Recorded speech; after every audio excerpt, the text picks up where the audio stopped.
Boa noite, irmãos. Vamos abrir nossas Bíblias em Mateus, dando continuidade aí à nossa exposição do Sermão do Monte, falando aí sobre as bem-aventuranças. Nós expomos os versículos de 1 a 4, falando pela manhã sobre os que choram, e nesse momento nós vamos falar sobre os mansos, no verso 5, mas nós vamos fazer aí a leitura dos versos que são anteriores. A palavra do Senhor diz aí, nos versos de 1 a 5: Vendo Jesus as multidões, subiu ao monte e, como se assentasse, aproximaram-se os seus discípulos. E ele passou a ensiná-los, dizendo: Bem-aventurados os humildes de espírito, porque deles é o reino dos céus. Bem-aventurados os que choram, porque serão consolados. Bem-aventurados os mansos, porque herdarão a terra. Vamos orar ao Senhor.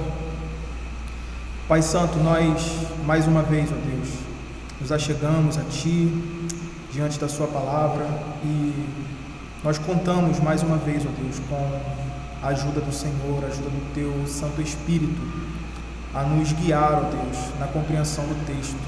Pedimos, ó Pai, que graciosamente o Senhor supere as nossas limitações, as nossas fraquezas, as nossas falhas, Senhor, e que o Teu Espírito trabalhe em nossos corações através da Sua palavra, a fim de sermos conformados à imagem de Cristo Jesus. Assim oramos a Ti, ó Deus, em nome de Jesus. Amém. Nos versos anteriores, nós vimos como o nosso Senhor Jesus apresenta a realidade contracultural do reino de Deus aos seus discípulos, e Ele faz isso diante da multidão, como nós vimos na primeira exposição. Diante de toda a multidão ali, Ele dirige o seu olhar aos seus discípulos. Então Ele passa a ensinar essas realidades, a realidade bendita do reino de Deus e dos súditos desse reino. Nós temos visto como isso é desenvolvido, e nesse contexto nós vimos anteriormente que a conclusão do Sermão do Monte, que conclui lá no capítulo 7, ele conclui com o espanto, com a reação da multidão. Eles estão espantados. Nós vimos que esse espanto, ele tem a ver com alguém que sofre um golpe e se admira com o que lhe ocorreu, mostrando aí essa realidade contracultural daquilo que eles estavam habitualmente acostumados, estavam ali acostumados a ouvir e a entender de forma distorcida sobre as realidades do reino de Deus. E levando em conta que a audiência que Mateus tem em vista aqui é de fato os judeus, Mateus não faz isso sem motivo. Ele coloca as bem-aventuranças quase no início do seu evangelho, precisamente por esse motivo, e nós vamos ver essa questão. Nós já iniciamos falando sobre isso, mas isso segue, isso continua na argumentação e no ensinamento de Jesus, porque os judeus, eles nutriam ideias sobre o reino de Deus destituídas da realidade, do seu verdadeiro sentido, do seu verdadeiro propósito, portanto erradas, ideias falsas acerca do reino de Deus, não somente no que diz respeito à compreensão da lei, à interpretação da lei, como nós falamos na primeira bem-aventurança, mas também no sentido prático e objetivo da vida cristã, da vida dentro desse reino. E quando nós olhamos aí o desenvolvimento dos evangelhos, nós vamos ver isso bem claramente. Para eles, o Messias seria ele representa essa figura militarmente notável, né? Ou um libertador político que assumiria o poder, destronaria os romanos e todos os inimigos de Israel e cumpriria ali, fisicamente, todas as promessas de reino feitas a Abraão, Davi e aos profetas. Dentro dessa compreensão, eles entendiam que a herança da terra para eles estavam associadas à tomada do poder pela força do braço humano. Ou seja, a partir dessa concepção, o reino de Deus está fisicamente limitado, restrito a esse mundo e, consequentemente, ao poderio terreno de mantê-lo seguro. A concepção gira em torno dessa realidade. Eles estavam errados. Eles estavam errados, e Jesus rejeita essa interpretação acerca do reino de Deus, uma interpretação triunfalista, no sentido terreno, e confiando no poderio dos homens, na condição e na capacidade que os homens teriam de então tomar novamente a terra e possuí-la novamente. Então nós vemos claramente Jesus rejeitando essa forma de interpretação do reino de Deus, na forma contracultural em que ele é apresentado nas bem-aventuranças. O que Jesus está dizendo, o que Jesus está ensinando acerca do seu reino para os seus discípulos é exatamente isso, que o problema de Israel, que o problema dos judeus, de terem sido desterrados, não seriam resolvidos pelo poderio militar, pela prosperidade física e terrena, pela força do braço do homem, mas pela perfeita obediência do justo, de Cristo Jesus.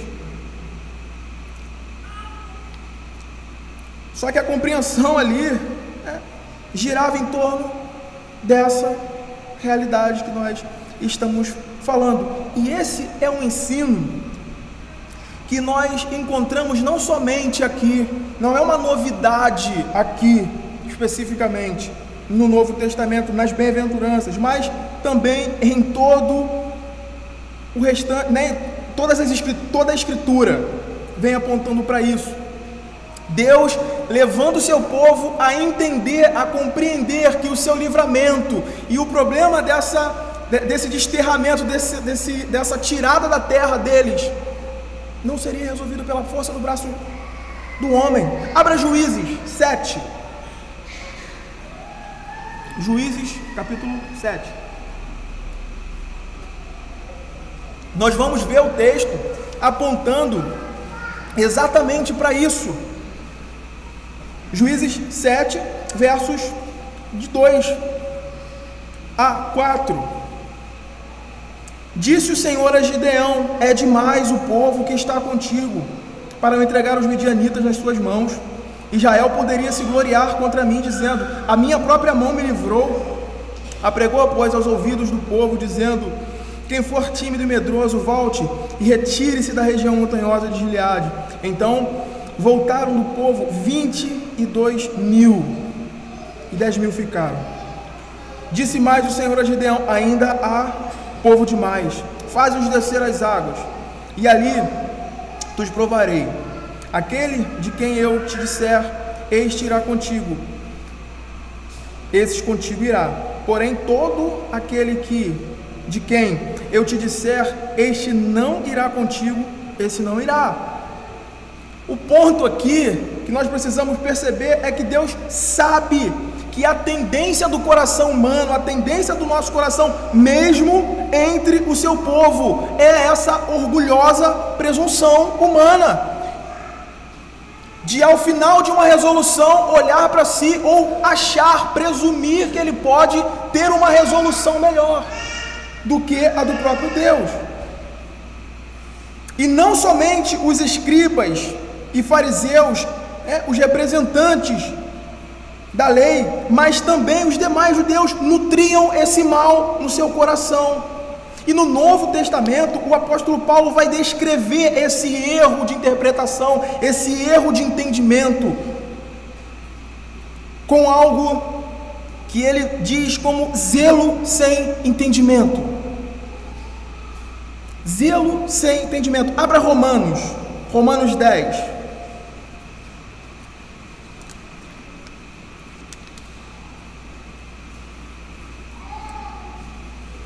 Romanos 10, de 1 a 4.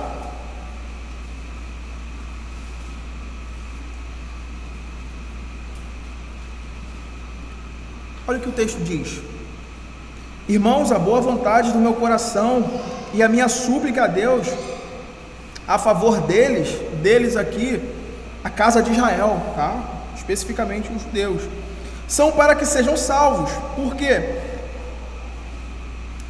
Porque eles dão testemunho de que eles têm zelo por Deus, porém não com entendimento, porquanto, desconhecendo a justiça de Deus e procurando estabelecer a sua própria, não se sujeitaram a que vem de Deus, porque o fim da lei é Cristo para a justiça de todo aquele que crê. Isso fica muito claro. Isso fica muito claro. Nós precisamos ver aqui, basicamente isso. Em todas as linhas das Escrituras, tanto no Antigo quanto no Novo Testamento, nós somos recorrentemente ensinados acerca do senhorio absoluto de Deus sobre o seu reino, e como o seu povo deve então sujeitar-se ao governo bondoso de Deus, em grata sujeição, abdicando da sua própria justiça, sua confiança em si mesmo, dos seus próprios meios, e confiando integralmente na revelação de Deus, na palavra de Deus, naquilo que Deus diz.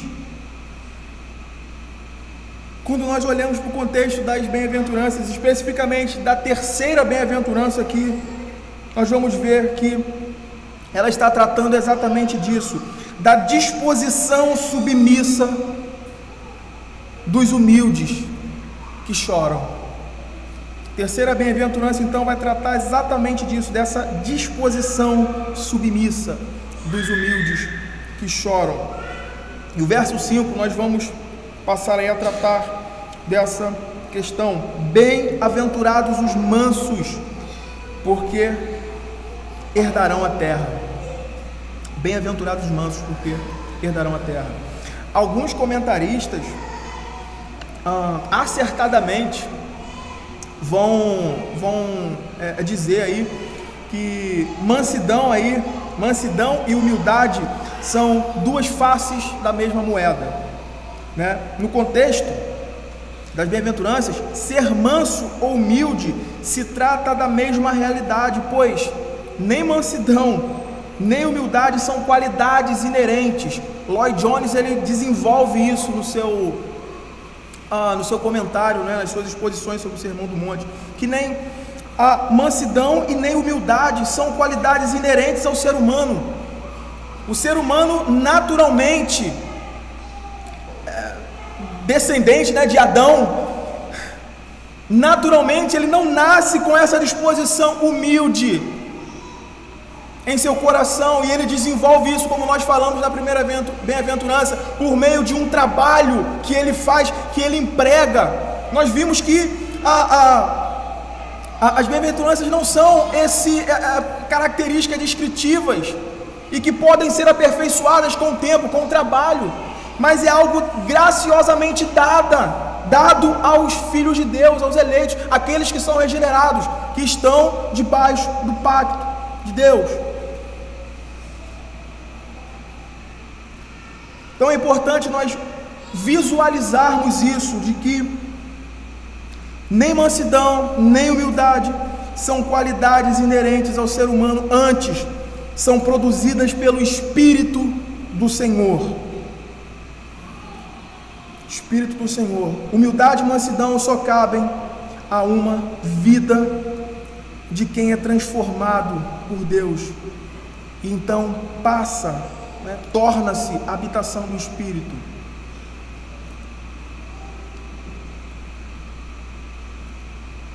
E aí nós vemos essa ligação da terceira bem-aventurança com a primeira, né? Essa ligação e essa construção, uma brotando da outra. E nós vamos perceber exatamente isso, de que a justiça própria, é impossível que alguém que não se vê falido, pobre, que lamenta por isso, que entende isso, não pode jamais esboçar mansidão alguma. E aí é preciso dizer novamente, né? A gente já disse, mas é sempre bom reforçar, porque alguns irmãos tendem a pensar que mansidão, né, as bem-aventuranças, elas são pílulas que se faz uso, né, que se toma em determinadas situações, e muito mais se tratando dessa aqui, mansidão. Ah não, agora eu preciso de mansidão. Isso faz parte desse pacote da graça doado no dia em que nós fomos salvos por essa graça. Por isso que nós precisamos saber que a justiça própria desses que não se reconhecem falidos, na sua real condição de bancarrota, precisamos entender isso. A justiça própria nunca é mansa, eles, às vezes nós olhamos para determinadas pessoas e nós vemos algumas características, e nós às vezes externamente tentamos dar esse atributo de mansidão, mas nós precisamos saber que o ímpio não tem essa virtude. O ímpio não tem essa virtude. Nós vamos ver por que ele não tem essa virtude. Somente os crentes, aqueles que são alcançados pela graça de Deus. E parece ser especificamente esse o sentido trabalhado aí por Mateus aqui nas palavras de Jesus, né, dentro daquilo que ele escreve. O termo utilizado aí para manso é praus, e ele expressa a ideia de uma pessoa que está debaixo do controle de alguém, e nesse caso aqui do próprio Senhor. Ele está debaixo desse domínio, ele está sendo controlado literalmente pelo Senhor. O comentarista diz que o manso é aquele que foi domesticado pela graça. É aquele homem que foi domesticado pela graça de Deus. E esse mesmo comentarista, ele vai dizer que no Novo Testamento, o adjetivo manso era usado, nesse contexto do Novo Testamento, esse adjetivo manso, ele era usado pelos gregos para descrever literalmente um cavalo domado. E ele se refere a esse poder sobre o controle. E dentro dessa condição ali, ele é empregado. E no contexto do ensino de Jesus, mansidão está ligada à graça de Deus agindo ativamente no coração rebelde do homem, movendo-o, impelindo-o a acatar, a aceitar os desígnios de Deus para com ele, a submeter-se à vontade de Deus, à palavra de Deus, aquilo que Deus coloca sobre a sua vida.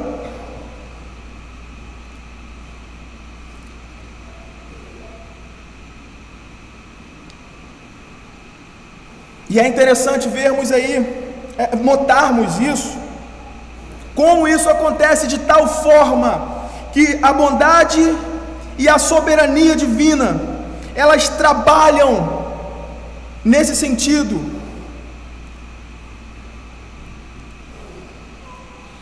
Sem tornar o homem um robô impessoal, uma espécie de marionete. É interessante notarmos como isso acontece, como essa graça trabalha no coração do homem, como ela triunfa soberanamente sobre ele. Tem um comentário de Spurgeon que ele é muito interessante. Muito interessante. Ele fala algo sobre isso, e a princípio, assim, tem alguns textos que a gente lê, né, que causa certo espanto. Poxa, isso aqui, peraí. Quando a gente para analisar, a gente realmente vê que é isso. Spurgeon vai dizer que Deus nos faz dispostos no dia do seu poder, nesse momento onde a sua graça é derramada. E a sua graça não anula a vontade humana, mas triunfa docemente sobre ela. E ele continua: nunca haverá alguém arrastado para o céu pelas orelhas. Nós iremos para lá de coração e porque desejamos. E ele trabalha isso. Nós precisamos entender isso, porque isso pressupõe uma obra sábia, poderosa e eficaz. Suficientemente eficaz. Caso contrário, o poder de Deus na salvação e perseverança do homem seria um poder questionavelmente ineficaz. E, portanto, o coração do pecador permaneceria um coração passivo de novas rebeliões. Essa graça, quando opera, ela é final, ela é definitiva, ela é completa.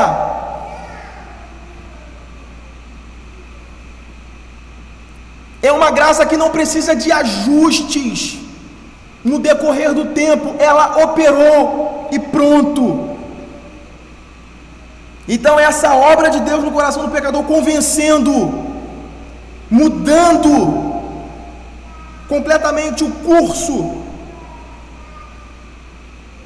da sua inclinação, pressupõe essa obra sábia e poderosa e eficaz, suficientemente eficaz do Senhor. E isso vai destacar a glória do seu poder. O homem é domado pela sábia disciplina do rei que governa o universo. Ele é domado por esse Senhor soberano. Todas as suas resistências são quebradas, são vencidas, e ele é vencido pela graça, e então ele é feito manso, para aceitar a vontade de Deus de bom gosto. Ele triunfa, essa graça opera de tal forma que ela triunfa soberanamente sobre toda e qualquer resistência que possa existir, se levantar no coração humano. Ela é suficientemente poderosa. Então ele é vencido e feito manso, então ele passa a aceitar, a acatar a vontade de Deus de forma de bom grado. E ainda desenvolvendo isso, essa questão, Spurgeon ainda destaca algo muito importante dentro dessa construção das bem-aventuranças, especificamente esta terceira em relação às outras duas. Ele diz algo muito importante. Ele diz o seguinte: esta terceira bem-aventurança é de uma ordem mais elevada que as outras duas.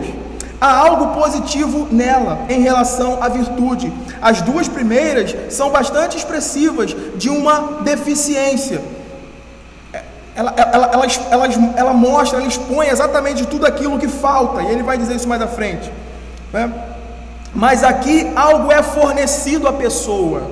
Ele diz isso. Aqui nessa bem-aventurança, algo é fornecido à pessoa. O homem é pobre de espírito, isto é, sente que lhe faltam milhares de coisas que deveria possuir. O homem chora, isto é, se lamenta por seu estado de pobreza espiritual, mas agora existe algo que realmente lhe é dado pela graça de Deus. Não é uma qualidade negativa, mas uma prova positiva da obra do Espírito Santo em sua alma, de tal forma que se torna manso. De tal forma que se torna manso. Então, os mansos a que Jesus se refere aqui são os que receberam um coração humildemente disposto e submisso aos seus decretos.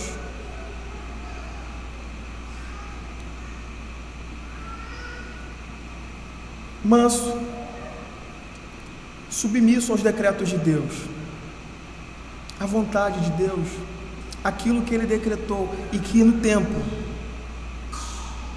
está acontecendo. Ele olha para a vontade de Deus e ele se sujeita, ele se curva.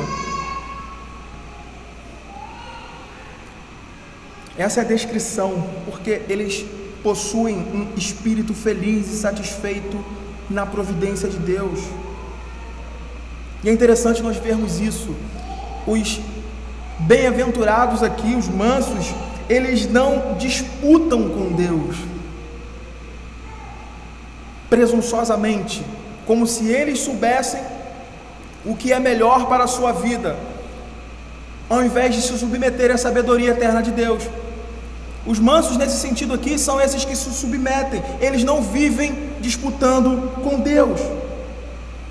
E ainda quando eles estão sob disciplina, ainda quando eles são disciplinados pela vara de Deus, os mansos não se rebelam contra Ele, não se voltam contra Deus, não blasfemam. Eles se encurvam diante da soberania de Deus, diante da sábia bondade de Deus. E nós temos aí diversos exemplos disso pelas Escrituras. Abra Jó capítulo 2.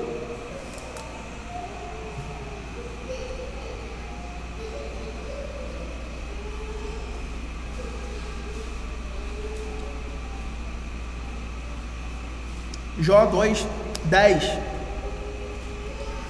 O texto vai dizer: mas ele lhe respondeu: falas como qualquer doida. Temos recebido o bem de Deus, e não receberíamos também o mal? Em tudo isto, não pecou Jó com os seus lábios. Filipenses 4:11-13.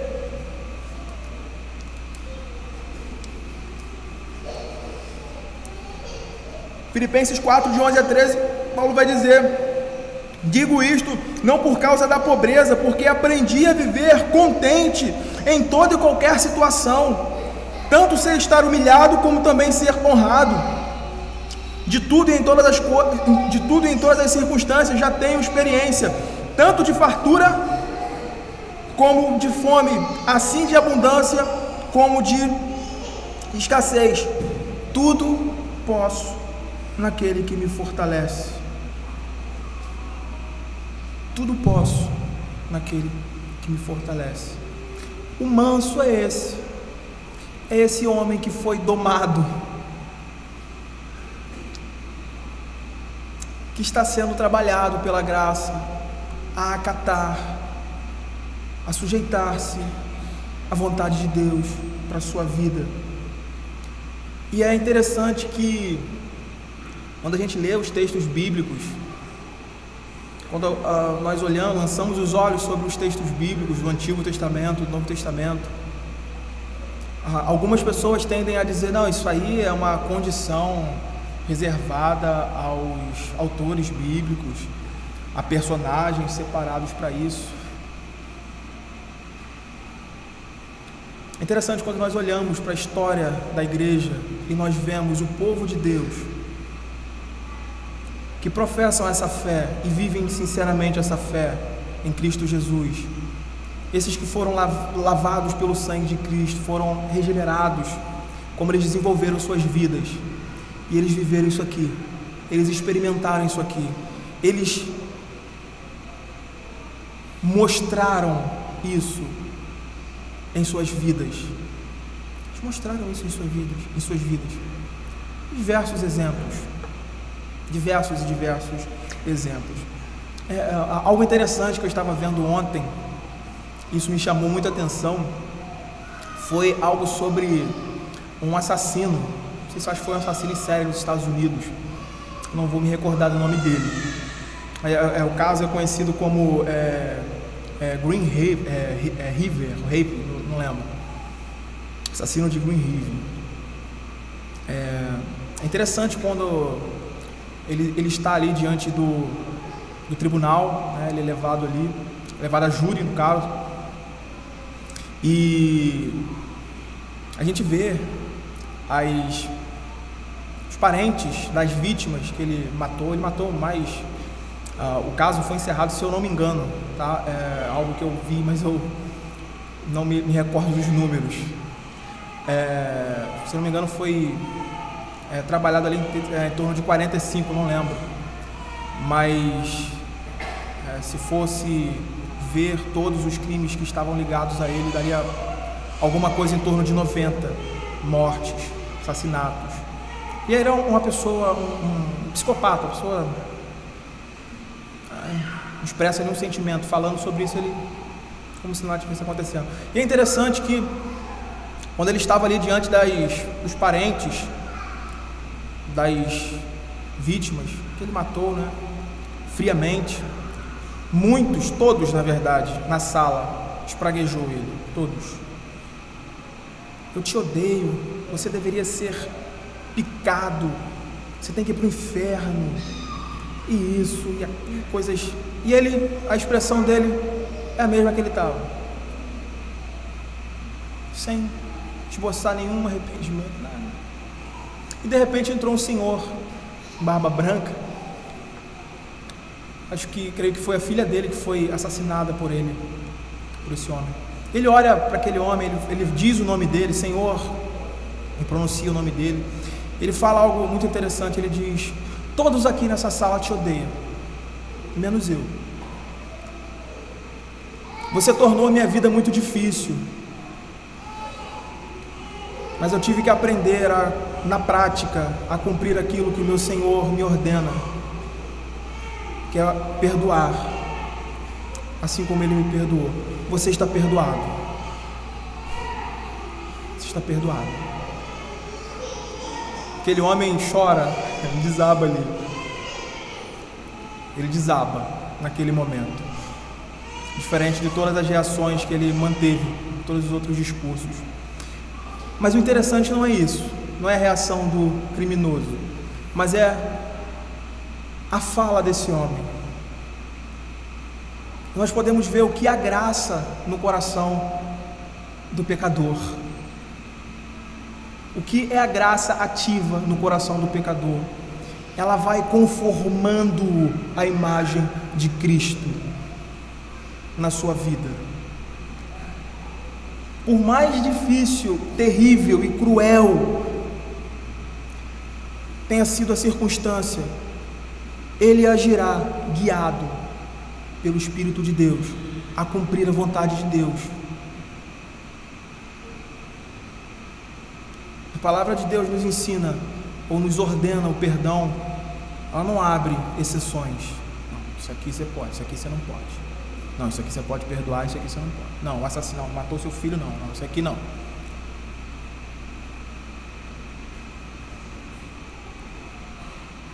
A graça doma.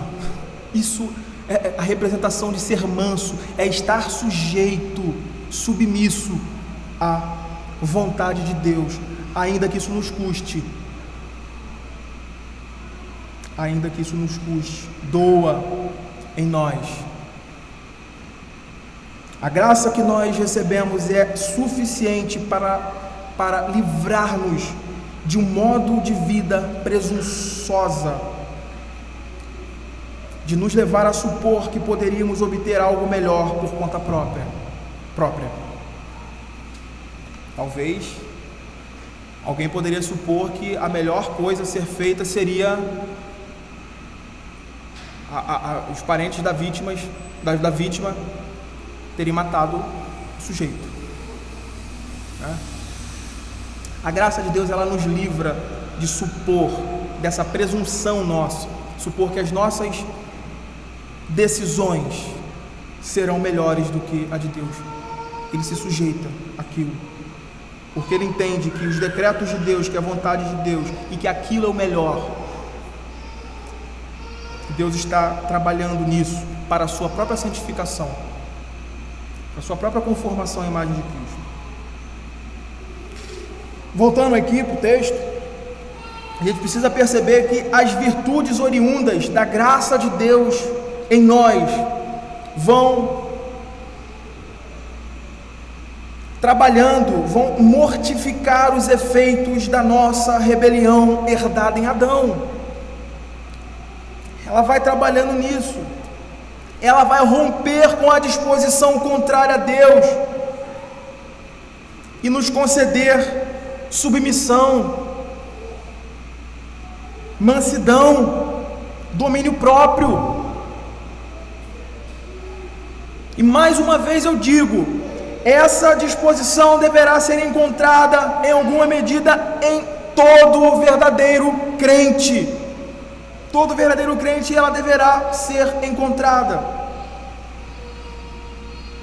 Essa terceira bem-aventurança, ela destaca então o contraste entre o homem natural, que é egoísta, que é presunçoso, arrogante, com o homem espiritual, que foi alvo dessa graça. O contraste entre o justo e o ímpio é exatamente esse: a disposição do seu coração para honrar a Deus, para glorificar o seu Senhor.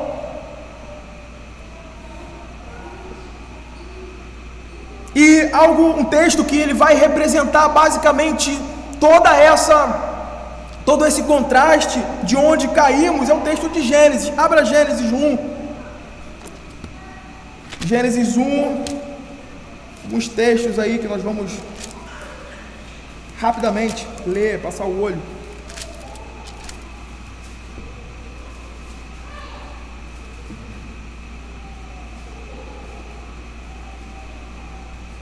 Gênesis 1, 26 e 28.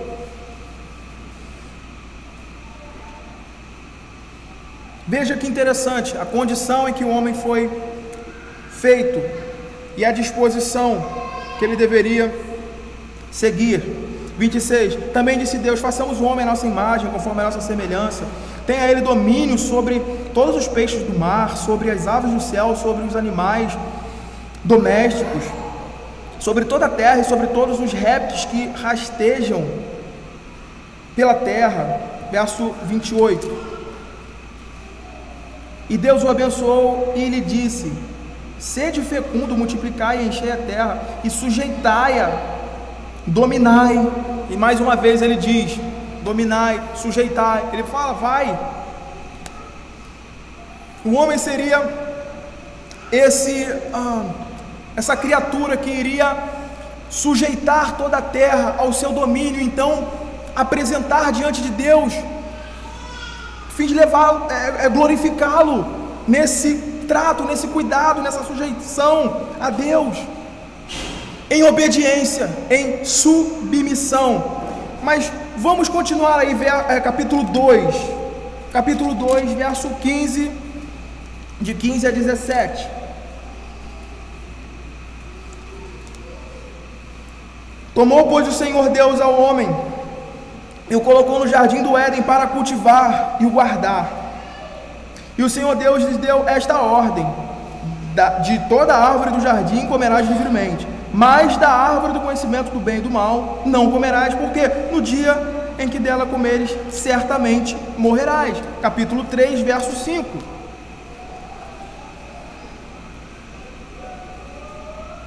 Verso 4. Então a serpente disse à mulher: é certo que não morrereis. Verso 5. Porque Deus sabe que no dia em que dele comerdes do fruto, não é? Se vos abrirão os olhos e, como Deus, sereis conhecedores do bem e do mal. Veja o que está acontecendo aí. Veja o enredo, né, do que nós acabamos de ler. Deus cria o homem, fala: toda a terra sujeitai, os peixes, os animais, domine, sujeitai. Essas ênfases não são à toa, não é aleatória. Mas veja bem o que acontece no verso 5 do capítulo 3, segunda parte. Se nós olharmos mais atentamente, a segunda parte do verso 5 aponta para algo do tipo: você será capaz de discernir as coisas por si só. Não é isso? Verso 5: porque Deus sabe que no dia em que dele comerdes, se vos abrirão os olhos, e como Deus sereis conhecedores do bem e do mal. É como se ele estivesse propondo: olha, vocês não precisam de Deus, vocês não precisam da palavra de Deus, vocês não precisam se submeter à palavra de Deus, vocês podem se mover por vocês mesmos. E é interessante agora nós pegarmos isso, nós olharmos para essa realidade e sabermos e entendermos que essa é a disposição natural em que todos os homens nascem. Rebelião, uma disposição contrária a Deus. E aqui temos o oposto do que é ser humilde e manso, que é ser orgulhoso, indócil e indômito, que não se sujeita, que não se submete à autoridade de Deus. Em Adão nós aprendemos a duvidar de Deus, e em Cristo nós aprendemos a sujeitar-nos a Deus.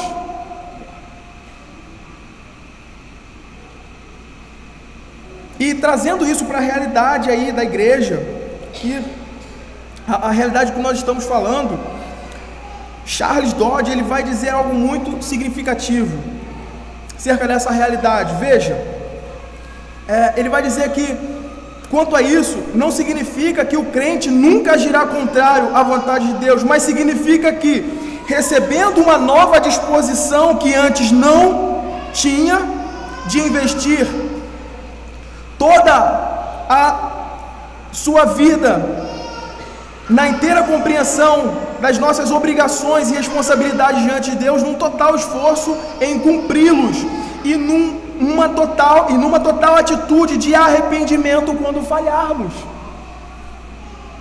Veja como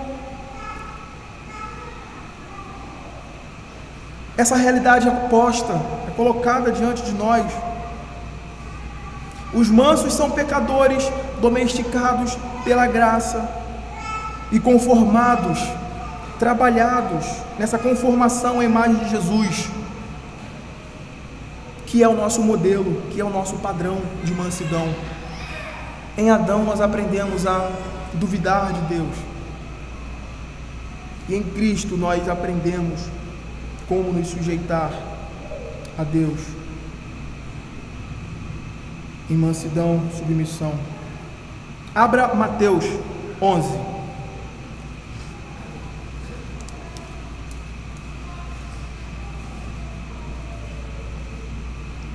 Acerca desse modelo, exemplificando aquilo que ele ensina no capítulo 5, verso 29, Mateus 11, verso 29, exemplificando tudo isso que nós vemos aí no versículo 5 de Mateus. Tomai sobre vós o meu jugo e aprendei de mim, porque sou manso e humilde de coração, e achareis descanso para a vossa alma. Filipenses 2,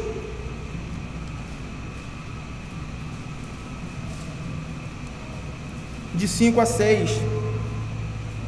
Tende em vós o mesmo sentimento que houve também em Cristo Jesus, pois ele, subsistindo em forma de Deus, não julgou como usurpação o ser igual a Deus. Considerando os dois textos, o que teremos é a expressão de um sentimento completamente oposto ao que os nossos primeiros pais tiveram no Éden, onde Paulo nos diz que Jesus não considerou o ser igual a Deus como uma prerrogativa a qual devesse se apegar a todo custo, mas ele resolveu viver como homem, sem entrar aqui no mérito da questão, e aí nós avançaríamos aí muito tempo. Então, mas ele ele abdicou dessa glória, o Deus que é inexpugnável, contra quem não se pode guerrear, ele abriu mão dessa glória, sujeitando-se a toda a vontade do Pai, com o espírito manso e obediente.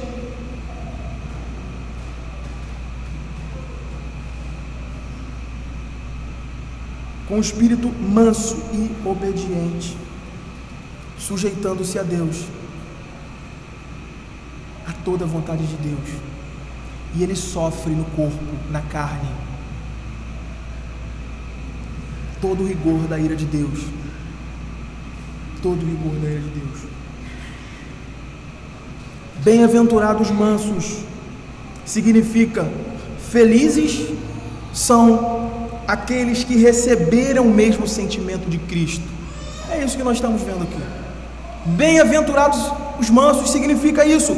São os que receberam o mesmo Espírito de Cristo. Não é isso que Paulo diz? Tende em vós o mesmo sentimento que houve também em Cristo Jesus. Esses são os bem-aventurados, porque eles estão vivendo sob os méritos de Cristo a vida e a vocação para a qual foram chamados.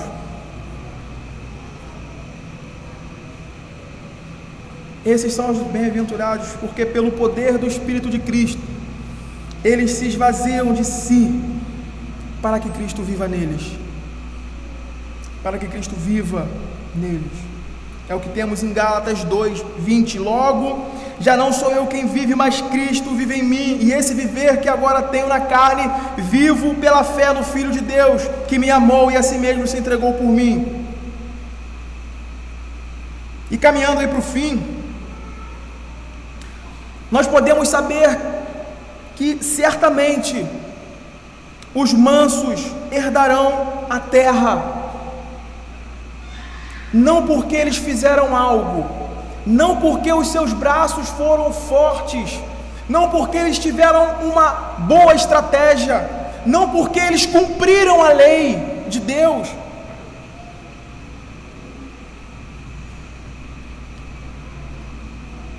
mas porque Cristo fez tudo isso por eles e os vestiu com a sua justiça, com seus méritos. Bem-aventurados mansos, porque herdarão a terra. Porque herdarão a terra. A terra aqui representa nosso lugar de deleite em Deus, que perdemos no Éden. Que perdemos no Éden com Adão, e só podemos receber na cruz com Cristo, com essa obra consumada, que traz conciliação, que nos liga novamente a Deus, que traz paz para com Deus. Interessante o que reverendo Heber Campos vai dizer sobre essa realidade. Ele diz que para nós a terra não é uma conquista, é uma herança. Para nós a terra não é uma conquista, ela é uma herança. A conquista da terra é de Cristo. É Ele quem sujeita todo o seu domínio. Todo o seu domínio, como diz em Hebreus 2:8. Se somos constituídos, Heber Campos ainda falando, comentando isso, ele diz: se somos constituídos sacerdotes e reis para reinar sobre a terra, é porque Cristo conquistou a autoridade sobre toda a terra e nos comprou com o seu sangue para reinarmos com Ele. A conquista é dele. Não tem uma fatia de glória que o homem pode chegar no céu depois de trabalhar aqui nessa vida, depois de ter vivido aqui nesse mundo. Não tem 1 milímetro de glória que ele poderá chegar no céu, se apresentar diante de Deus e falar: ufa, ainda bem que eu obedeci assim, ainda bem que eu fiz isso, ainda bem que eu fiz aquilo. Não, ele chegará e olhará para trás e estará diante de Deus e saberá eternamente que ele está lá porque Cristo cumpriu tudo que ele não conseguiria.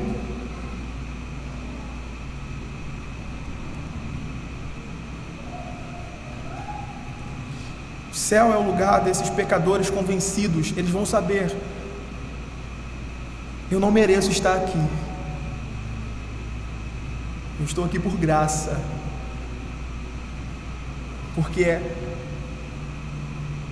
a graça me fez pobre. De reconhecer isso, a graça me humilhou a ponto de eu chorar e lamentar pela minha desconformidade com Deus, e a graça me domou para me sujeitar na vontade de Deus. Tem nenhum homem que vai poder chegar diante de Deus e se gloriar por ter chegado lá. Podemos concluir que Deus, através então de pequenas porções, falando aí sobre essa herança, sobre a terra, porque herdarão a terra, nós podemos concluir isso, que Deus, através de pequenas porções ao longo da história, revelou a seu povo, desde o início, muitas alusões ao fato de que um dia esta tragédia seria revertida no seu Filho, em Cristo Jesus. E se nós olharmos para a construção do Antigo Testamento, ela é cíclica, ela vai crescendo progressivamente, apontando para isso, para a incapacidade do homem e para a graça de Deus. Eu não posso, mas Deus pode. Isso é cíclico no Antigo Testamento. Ela vai crescendo nessa espiral, até que na plenitude do tempo, Cristo vem cumprindo tudo isso.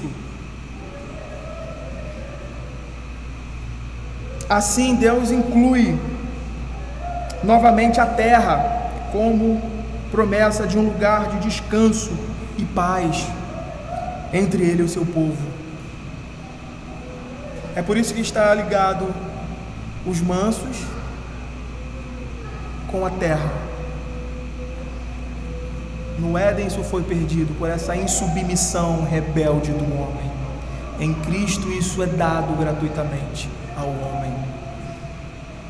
Não é o poderio militar, não é a força, não é a capacidade humana, mas é essa graça. E é por isso que ele inclui novamente essa promessa de um lugar onde eles vão ter paz. E essa paz é promovida pela intercessão de Cristo, pelo seu povo. Concluímos com o seguinte: o lugar dessa bem-aventurança é estratégico, pois o manso é aquele que já viu sua pobreza espiritual, já chorou pelos seus pecados, e agora, humildemente, eles vão recorrer a Deus e aceitam que somente Ele ou nele podem obter o suprimento de verdadeira sabedoria, felicidade, gozo e salvação. A nossa carreira cristã aqui é o desenvolvimento disso. Nós somos domados, então nós aprendemos isso, a aceitar que somente em Deus, somente em Cristo, na obra do seu Filho, nós podemos obter o verdadeiro suprimento para a nossa vida, para a verdadeira sabedoria. Nós somos humilhados, porque a nossa sabedoria torna-se loucura, insensatez.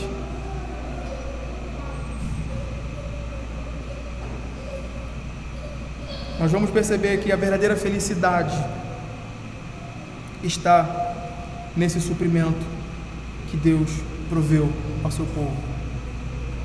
Nós aprendemos isso em todo o curso da nossa caminhada cristã aqui. Que Deus nos abençoe. Eu vou encerrar. Queria orar com os irmãos. Vamos orar. Senhor Deus, nós te agradecemos, Pai, pela tua palavra exposta, pela tua palavra pregada, Deus, nessa noite. Nós sabemos, ó Deus, que somente a tua palavra pode guiar a nossa vida aqui nesse mundo, nos conduzir a Ti, nos convencer por meio da operação do Seu Espírito e trabalhar, ó Deus, constantemente o nosso coração nessa submissão, a submissão do Seu povo, a fim de que nós acatemos as Suas vontades, a Sua vontade, e vivamos nesse mundo, Deus, independente da circunstância, da situação, gratos, felizes, porque sabemos que a Sua mão fez isso, a Sua mão está sobre nós, e Tu és um Pai bom, um Pai bondoso, que ama e que cuida do Seu povo. Dá, Senhor, que o nosso coração seja grato, um coração crente, um coração crédulo, não um coração incrédulo diante das circunstâncias da nossa vida. Nós possamos olhar para Ti, ó Deus, como esse Pai amável, Pai bondoso, e nos sujeitarmos a Ti, ainda quando nosso coração não entende, nosso entendimento não alcança todas as coisas que estão ocorrendo em nossas vidas e no mundo, que nós nos sujeitemos a Ti. É o que Te pedimos nessa noite, em nome de Jesus.